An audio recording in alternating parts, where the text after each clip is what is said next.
우리 시간처럼 인간과 밀접한 관계에 있는 것은 없습니다. 이 세상 누구도 시간에 대해서 간섭할 수 없고 이래라 저래라 주문할 수 없어요. 그러나 시간이야말로 인간의 행복과 불행에 직접적인 관계를 가지고 있습니다. 때로는 시간을 원망하고 저주하기도 해요. 때로는 시간을 갈망하고 요구하기도 합니다. 어떤 때는 시간이 많이 남아 돌아서 걱정이고, 어떤 때는 시간이 없어서 10분만 주세요, 5분만 주세요, 그렇게 얘기할 때도 있어요. 그런 희비 쌍곡선을 그어가면서 재작년도 지나갔고 작년도 지나갔고 금년 들어와서 한 달도 휙 지나가고 말았습니다. 그리고 우리 모두는 집안에다가 달력 하나씩을 다 걸고 살아가고 있어. 어떤 집은 방마다 걸어놓고 있어. 화장실에 걸어놓는 사람도 있고 다 걸고 살아. 달력을 옆에다 끼고 그렇게 살아갑니다. 그만치 이 시간이 우리들에게 중요하다는 뜻입니다. 믿는 사람이나 안 믿는 사람이나 다 시간을 중요하게 생각하고 있어요. 근데 이 시간은 세 종류가 있어요. 하나는 달력, 캘린더의 시간입니다. 이것은 인간의 독창적인 산물이 아니 지구의 공전과 자전 그리고 태양과의 관계를 측정해서 만든 그런 과학의 산물입니다. 이것은 인간에게 골고루 주어진 시간이 부자나 가난한 자나 남자나 여자나 갓난아기나 바로 지금 죽는 사람이나 누구에게도 해당되는 그러한 달력의 시간. 객관적이고 냉정한 시간입니다. 둘째는 생물학적인 시간이에요. 모든 생물 하나하나 속에 부착된 고유한 시간, 달력과는 아무 관계가 없어요. 연어가 물을 거슬려 올라가서 알을 낳을 때 달력 보고 가는 거 아니에요? 지가 가는 거지. 펭귄이 그 혹심한 추위 속에서 새끼를 품는 일도 달력을 보고 하는 일이 아닙니다. 생체 리듬 속에서 일어나는 현상. 그리고 누가 그 방향을 가르쳐 주지도 않았지만은 여러분이 아시는 흑두루미 떼라고 하는 이 새는 겨울 어느 시간만 되면 저 한국의 순천만을 향해서 다 날아갑니다. 그뿐만이 아니라 모든 철새들이 그렇게 갔다가 왔다가 하고 있어요. 자기의 리듬에 따라서. 인간 역시 낳고 살고 죽는 그런 각각의 사이클이 존재하고 있어요. 이런 일들은 달력 보고 미리 정하는 게 아닙니다.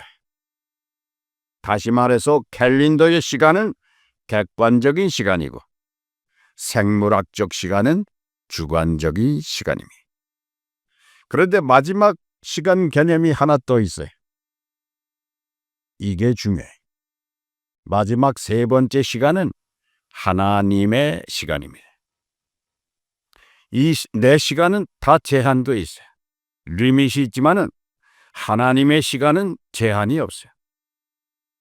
여기서 우리는 기억해야 돼. 우리가 구원받았다고 하는 것은 내 시간에서 하나님의 시간으로 옮겨졌다는 의미. 그러므로 우리의 구원은 내가 오늘 죽으면 그 다음에 이루어지는 것이 아니라 하나님의 자녀가 되는 순간 이루어지기 시작한다는 의미입니다. 70 먹은 사람이 인생 초반에는 건성건성 교회를 다니다가 약 40년 전에 다시 말해서 그 사람이 30살 때 예수를 믿고 구원을 받았다면은 그때 그 시간부터 하나님의 시간으로 옮겨졌다 하는 말이. 그러므로 그 사람의 시간은 40살로 보면 되고 있어요. 70 먹은 사람이 30에 구원받았다면 그의 시간은 40으로 보면 된다. 그러나 심각한 것은 40년 전에 교회를 다니기 시작했다는 것과 구원받았다는 것은 전혀 다른 본질이에요. 구원받지 않고도 교회는 얼마든지 다닐 수 있어요. 그러나 확실하게 40년 전에 예수님을 믿고 하나님의 자녀로 구원받은 사람이라면 40년 전에 내 시간에서 하나님의 시간으로 옮겨졌다는 것입니다. 영적으로는 엄청난 일이 40년 전에 일어났다는 것입니다. 그러므로 죽음 이후에 하나님 나라에 가는 것은 갈까 말까 망설이는 것이 아닙니다. 내가 하나님 시간 안에 있으면 육신의 옷을 벗음과 동시에 그 나라로 직행한다는 것입니다. 그러나 40년 전에 하나님의 시간 안으로 들어온 것처럼 보이기만 했던 사람은 결단코 그 나라에 가지 못한다는 사실. 이게 진리요 복음이. 교인이었지만 신앙인이 아니었던 사람이라면 죽어서 천국 환송 예배를 뻑적지근하게 근사하게 드려도 사실 그 사람의 죽음과는 관계없는 가족들과 또 내리 그 조문객들이 와서 벌어지는 한순간의 잔치에 지나지 않아요. 본문 11절 아주 중요한 내용입니다. 자다가 깰 때가 되었으니 이제 우리의 구원이 처음보다 가까웠습니다. 천국 시민권을 소유한 사람은 천국으로 들어갈 시간이 하루하루 가까워져 간다는 것입니다. 그러니까 크리스천이란 하나님의 시간을 사는 사람이라는 뜻이. 그러나 사실은 어느 인간이든 하나님의 시간 안에 존재한다는 것은 마찬가지. 그렇다면 뭐가 다르다는 것입니까? 불신자는 그것을 깨닫지 못하고 성도는 그 일을 깨닫고 믿는다는 차이가 있을 뿐입니다. 그러면 하나님의 시간을 사는 사람이라면 구체적으로 어떻게 사는 사람일까요? 가장 중요한 것은 모든 시간을 하나님의 선물로 받아들인다는 것입니다. 작년도 하나님이 주신 값진 선물이었고 이제 2026년이라고 하는 시간도 하나님이 주신 선물이라는 것입니다. 이 인식의 차이가 아주 큰 결과를 가져준다는 것입니다. 그런 사람은 시간의 길이를 따지지 않아요. 신문 두 고란 보면은 살다가 죽은 사람의 수명이 나와 있는 걸 보죠. 요즘엔 거의가 다 80을 넘어가고 90을 넘기는 그런 경우도 아주 많아졌어요. 그런데 작년 언젠가는 한 70 넘은 사람이 막 죽는 그런 시간도 있었어요. 예측을 못해. 그래서 연세가 드신 분들 대화를 이렇게 들여다보면 수명에 관한 얘기를 많이 해. 그렇죠? 식당이나 이런 커피집에 그 노인들이 앉아서 하는 얘기 들어보면 전부 몇 살에 죽고 몇 살이 어떻고 하는 얘기를 많이 하고 있어요. 99세까지 팔팔하게 살겠다면도 70이 데리러 오면 못 간다고 전해라. 80에 데려와도 바빠서 못 간다고 전해라. 땡깡 부리는 노래가 히트를 쳤어. 그러나 하나님의 대답은 전혀 다릅니다. 웃기지 마라. 너는 한 번 사는 거야. 인간들은 수명의 숫자를 가지고 이러쿵저러쿵 하지만 하나님의 시각으로는 모든 인생이 한 번 살다가 간다는 것입니다. 하나님의 시간은 한 번이라니. 하나님이 보실 때 인간 수명의 길이는 거기서 거기입니다. 베드로후서 3장 8절에서 뭐라고 그랬어요? 하나님께는 천년이 하루 같다. 하루나 천년이나 같다라. 시간의 가치는 양이나 부피, 어마운트에 있는 것이 아니라 질에, 퀄리티에 있다는 것이. 하나님을 섬기고 그리스도의 진리를 지키려 살아간 인생의 가치는 하나님께서도 인정하시는 거예요. 최후의 순간까지 하나님이 함께 하신다고 하는 의미. 오래전 한국에서 커피 광고가 하나 있었어요.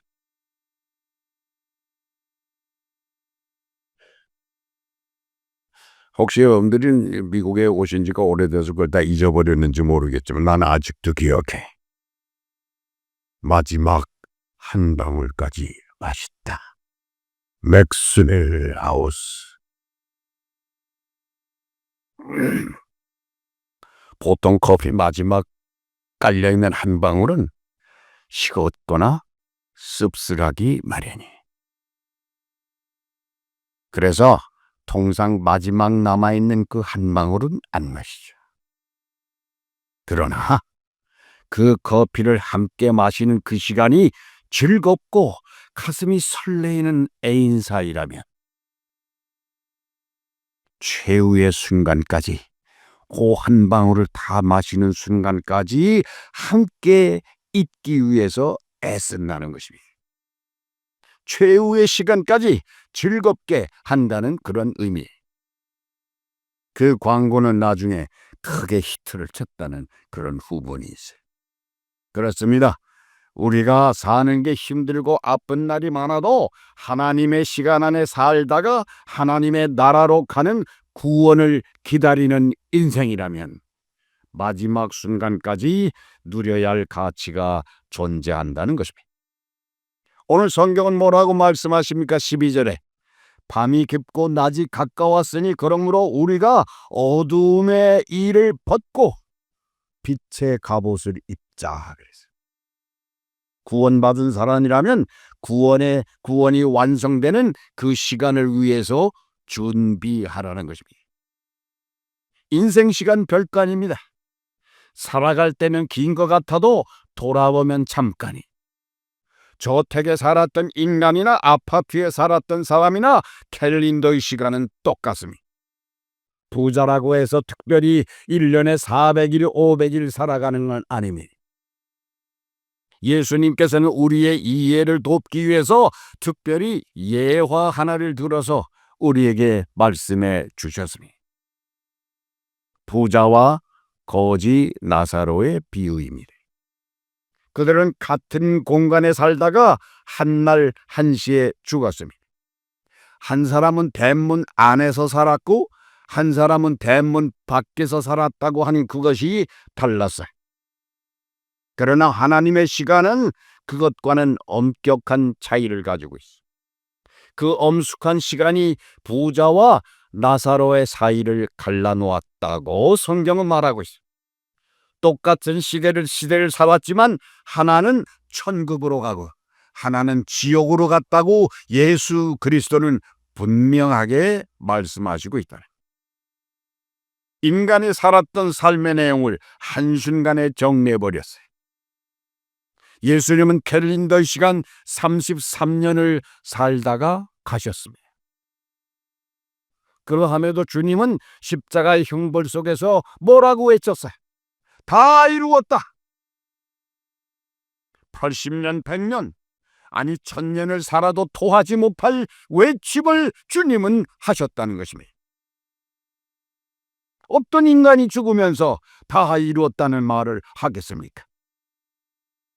주님은 33년이란 짧은 세대 속에서 하나님의 원하는 사명을 다 완성했다는 것입니다. 삶의 가치를 이루었다는 거예요. 뉴욕 형무소에서 사형이 집행된 윌리엄 벨이라고 하는 사형수가 있었습니다. 그가 62세에 사형 집행을 당했는데 그 사형 집행하는 날이 공교롭게도 썸머타임이 시작되는 날이었어요. 그래서 이 사람은 1시간 손해보게 됐어. 말하자면 1시간 일찍 죽게 되는 거라 이 말이에요. 그래서 형무소 측에서 배려를 해가지고 그 사형수에게 제안을 했어요. 집행시간이 12시인데 1시로 1시간 늦춰주랴? 그랬더니 그 사형수가 아주 좋아했다네. 결국 1시간 깜빵 안에 앉아가지고 벽만 바라보고 있다가 결국은 죽었는데 그것도 저도 좋아했다고 하는 그런 에피소드. 이게 하나님을 모르는 허무한 인생이 80년, 100년 살다가 가는 종말의 모습과 똑같은 거예요. 인간은 살면서 계속 시간이 없다고 말합니다. 그러나 하나님은 우리에게 말씀하십니다. 너는 시간이 있어. 사람들이 말하는 시간이 없다, 바쁘다 하는 뜻은 무엇입니까? 내 욕심을 위해서, 내가 하고 싶은 욕구를 위해서, 내 만족을 위해서 시간을 다 쓰고 남은 시간이 없다는 거예요. 심지어는 최소한의 하나님의 시간조차 남겨두지 않고 자기를 위해서 다 써버리는 인생. 그런 어떤 면에서는 시간이 인간의 행불행을 좌우하고 있어요. 그러다 보니까 우습게도 시간보다 시계의 가치가 높아진 시대를 우리는 살아가고 있어요.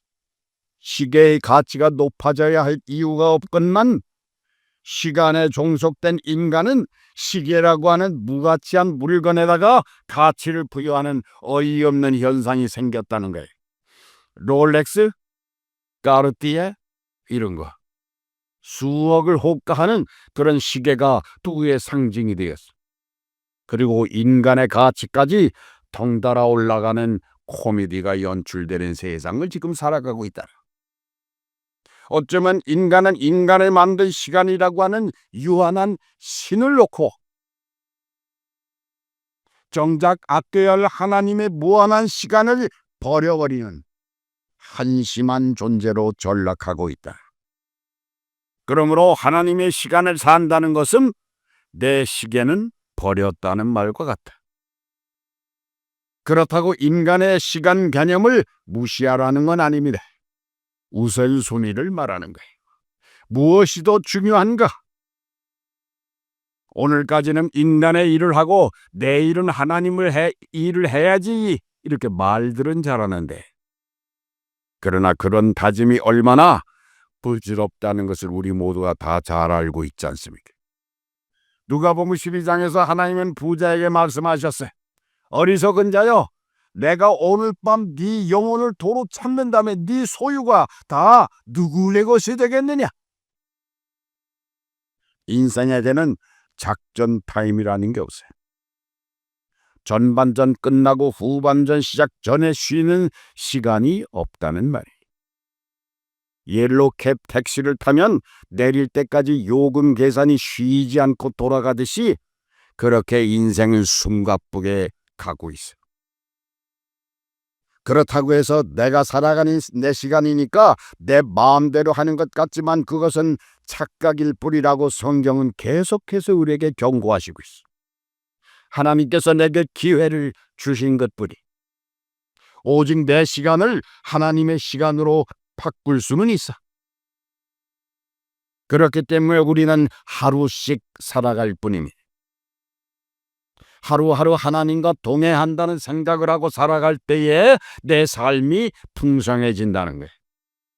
초심이 흔들려질 때 불행할 수가 있어. 그래서 어제도 오늘도 내일도 마귀는 우리들의 시간을 노리는 거예요. 매일 매 시간 부지런히 마음을 갈고 닦아서 결정적인 순간에 하나님께서 네 믿음을 좀 내놔봐라. 그렇게 말하시면 그때 우리가 당당하게 내놔야 된다는 것입니다. 오늘 설교가 좀 심각하죠? 응? 내가 설교를 준비하면서 좀 심각하더라고 나도. 네? 1800년대에 일본을 대표했던 유명한 화가 한 사람이 있었어요. 이름이 호쿠사이라고 하는 화가였어요. 아주 잘 그림을 그리는 사람. 그런데 어느 날 그를 잘 아는 명사, 아주 유명한 명사 한 사람이 호쿠사이에게 와가지고 자기가 수탉을 좋아하니까 수탉 하나 좀 그려달라고 그렇게 부탁을 했어요.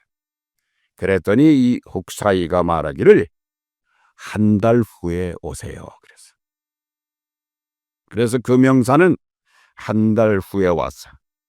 그랬더니 이 호쿠사이가 다시 한 달 후로 연기했어요. 그 명사는 그림을 받아가는 그런 편이니까 그렇게 한 달 후에 오겠다. 그렇게 대답을 하고 갔어요. 그리고 한 달 후에 왔습니다. 그랬더니 호쿠사이는 다시 한 달을 연기시켰어요. 그렇게 연기하기를 여러분 3년을 했어요. 3년을 계속 연기했어요. 3년 동안 계속해서 연기를 한 그 화가도 대단한 화가고 3년이나 끈질기게 기다린 그 사람도 대단한 사람이에요. 3년이 끝나는 날 다시 연기를 하려고 하자 그 명사 친구가 드디어 화를 냈어요. 그럴 수가 있느냐? 어떻게 이렇게 맨날 연기하느냐? 벌떡 일어났어. 그러자 호쿠사이는 그 명사를 자리에 앉혔습니다. 그럼 지금 수탉을 그리겠습니다. 그렇게 말하면서 자리에서 붓과 종이를 꺼내가지고 거기서 순식간에 멋지고도 장엄한 수탉 한 마리를 탁 그렸어요. 누가 봐도 대단한 그림이었어요. 그림을 부탁했던 이 명사가 화가 났습니다. 아니 이렇게 그릴 것을 3년씩이나 기다리겠단 말인가? 그때 화가 호쿠사이는 말없이 그 사람을 자기 화실로 데리고 들어갔어요. 놀랍게도 그 화실 안에는 사방 벽은 말할 것도 없고 바닥에까지 수탉을 습작한 그림이 그냥 널려 있더라는 것입니다. 3년간 이 화가는 계속 수탉만 그린 거예요. 자기 마음에 들 때까지. 자기 마음에 안 들면 연기했어요. 자기 마음에 들 때까지 그리도록 연기하고 또 연기하면서 매일매일 수탉을 그렸다는 거예요. 명화는 밤낮 없는 훈련의 결과임을 보여줬다는 감동적인 일화입니다. 우리들도 신앙의 프로들이 돼야지. 주님도 우리가 승리할 때까지 기다려 주십니다. 우리도 그 기다림에 부응하기 위해서 간단 없이 노력하고 우리에게 주어진 하나님의 시간 동안 매진해야 돼. 마음을 다하고 힘을 다하고 뜻을 다하여 훈련하고 집중하는 인생을 살다가 주님을 만나는 날 잘했다, 잘 살았다 칭찬을 받아야 된다는 거예요. 마음 없이 설렁설렁 살아가면 마귀의 속삭임에 넘어가는 거예요. 신앙의 길에 집중해야 돼요. 그래야 그 그릇 안에 그리스도가 담겨지는 거예요. 마귀가 마음을 점령하면 우리는 또 제2의 제3의 가룟 유다가 될 수 있다는 것입니다. 하나님의 시간 안에 살면 이런 인생의 모습과는 다른 가치 있는 삶이 될 수 있어요. 14절 말씀. 우리 주 예수 그리스도로 옷 입고 정욕을 위하여, 다시 말해서 이 세상의 삶을 위하여 육신의 일을 도모하지 말라. 세상에 지나치게 빠지지 말라는 거예요. 크리스찬으로 생색만 내며 살지 말라는 거예요. 우리는 왜 교회 다닙니까? 예배를 때우기 위해서. 하나님께 생색을 내려고 나오는 게 아닙니다. 구원받은 자로서의 행복, 기쁨, 만족을 누리기 위해서 경건도 연습하고 믿음도 연습하고 진지하게 삶 자체를 연습하는 것입니다. 주님을 위한 작은 희생, 그 기쁨을 감당하기 위해서 그런 의미를 찾으며 살라고 하는 주님의 명령을 새기기 위해서 오늘도 여러분은 여기에 온 줄로 믿습니다. 이제 본격적으로 2026년도가 진행됩니다. 내 시간이 아니라 하나님의 시간을 살아야 돼. 주님의 뜻은 당장 몰라. 하나님의 시간이 흘러가면서 깨닫게 하시리. 그 놀라운 은혜가 금년 한 해의 삶에서 충만하게 되기를 주님의 이름으로 축원합니다. 기도하겠습니다. 하나님 감사합니다. 오늘 주님이 주신 말씀을 마음에 새기고 신앙을 연습하며 꾸준하게 살아가는 주의 성도들 되게 하옵소서. 오늘 주신 말씀이 우리에게 금방 잊어버리는 그런 주제가 되지 않게 하시고 하루하루 살아가는 삶의 시간 속에서 늘 생각하는 말씀이 되게 해 주시옵소서. 감사하며 예수님의 이름으로 기도드렸사옵나이다.